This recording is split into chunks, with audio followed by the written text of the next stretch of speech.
Susana Chávez de Pronsex nos acompaña. Gracias, Susana, por estar con nosotros. Ustedes han asumido la defensa de la denunciante del caso de Johnny Lezcano, que por supuesto está guardando la reserva de su identidad. ¿Qué nos puede decir sobre lo que está detrás de este caso? El defensor del pueblo, Walter Gutiérrez, ya nos ha contado que él ha podido ver el hilo de los chats, ¿no? Porque acá es lo más importante, me parece, entender el tipo de relación que podía haber aquí y la responsabilidad de verdad que le compete a Lezcano, ¿no? En una manera, digamos, justa y equilibrada. Entendemos que el resto de chats nos da o nos cimenta la idea de un acoso, incluso delictivo.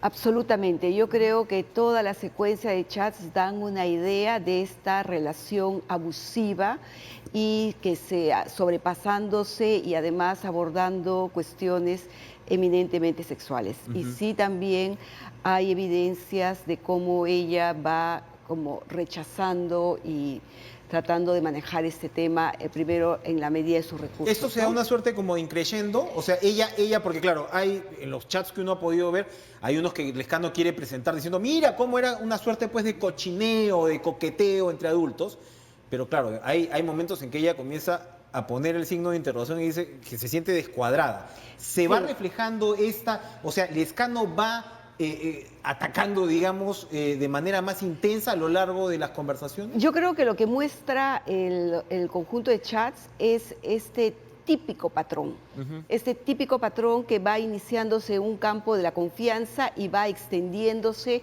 y entendiendo inclusive cómo se va dando el desconcierto, ¿no? Pero definitivamente hay evidencias y eso es lo que finalmente va a determinar la situación de justicia. ¿Cuándo es acoso y cuándo no es acoso, Susana? Bueno, en un caso siempre acoso es aquello que está referido a una connotación sexual que además te resulta ofensiva.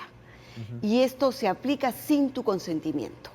Entonces, cuando esto ya se desarrolla y se da sin consentimiento, aunque no sea reiterado ya el hecho de plantear un abordaje sexual en el cual yo no lo he permitido o ese no han sido el pacto de mi conversación, ya podemos decir que se convierte en un caso de acoso.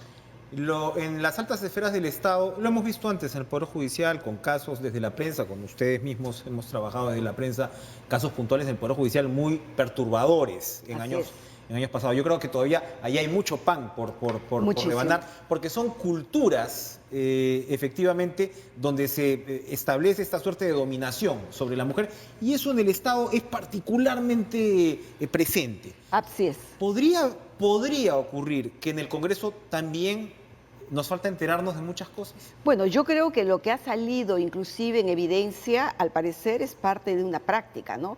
Y lo que yo sí quisiera señalar, que aquí hay dos cosas que se discute. Por un lado, este patrón de acoso, de asedio sexual que hay hacia las mujeres por distintas razones o qué sé yo, pero también a esta naturalización con que se manejan estos casos.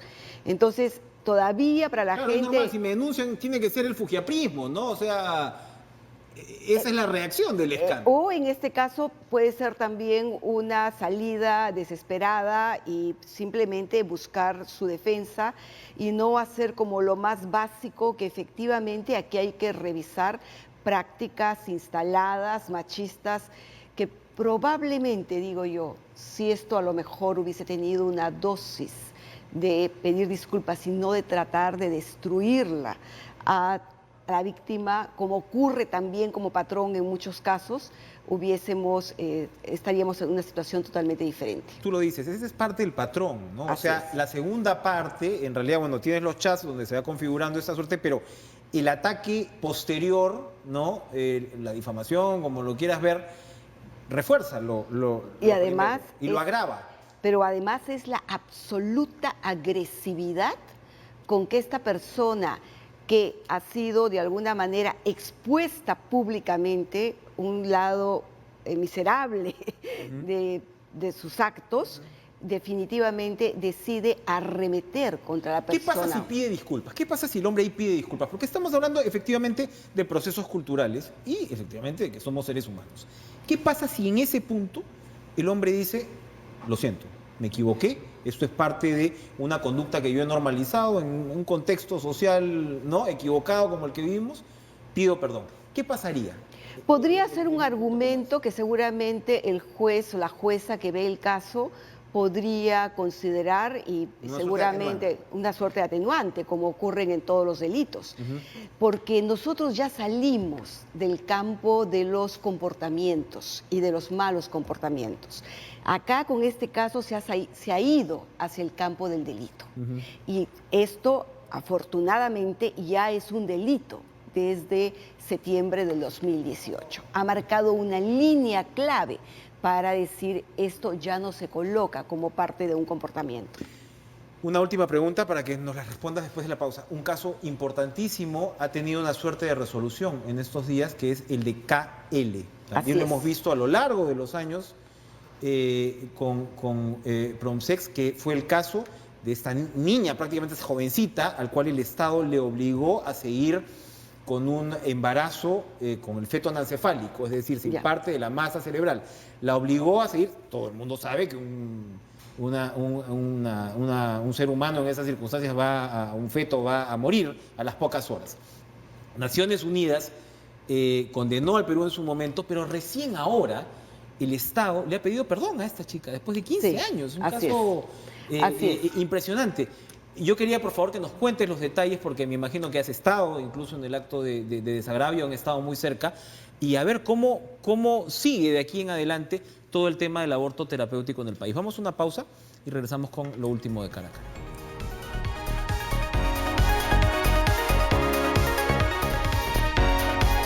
Estaba con Susana Chávez de Pronsex, el caso de KL, que ha sido un caso emblemático, lo llevó Demus, estaba recordando, no Pronsex. Ustedes llevaron otro caso muy importante, que fue el LC. Así es. Ambos convergieron en que se pueda, digamos, dar el tema del protocolo, del aborto terapéutico, que es legal en nuestro país desde hace un siglo. Exactamente. ¿No? Pero entonces, ¿qué ha ocurrido con el caso de KL? Es el Ministerio de Justicia que ha reconocido el error del Estado. Así es. En realidad, este mandato que viene con ambos casos es que el país no vuelva a repetir casos de vulneración de derechos, que mujeres teniendo la posibilidad de interrumpir el embarazo para proteger su salud, no se les niegue los servicios. Lamentablemente, esto no ocurrió. Pero lo que sí tengo que señalar, que el ministro de Justicia, el doctor Ceballos, sí ha sido una persona que ha tomado ambos casos. Primero hizo unas disculpas públicas para el caso de KLC y ahora en esta semana para el caso de KL, que es de alguna manera una medida importante para las víctimas. Y yo creo que eso hay que comenzar a recuperar. ¿Se está aplicando el protocolo? Eso es el problema. Porque eso fueron años de dar a explicar eso es el que esto no era una liberalización del aborto, sino los casos específicos. Y yo sí, a mí me hubiese gustado ver en los dos casos a la ministra de Salud. No estaban. No estaban. Y eso sí es altamente preocupante, porque te quiero contar que los casos se continúan. El número de abortos terapéuticos, dada la necesidad de las mujeres, es sumamente bajo.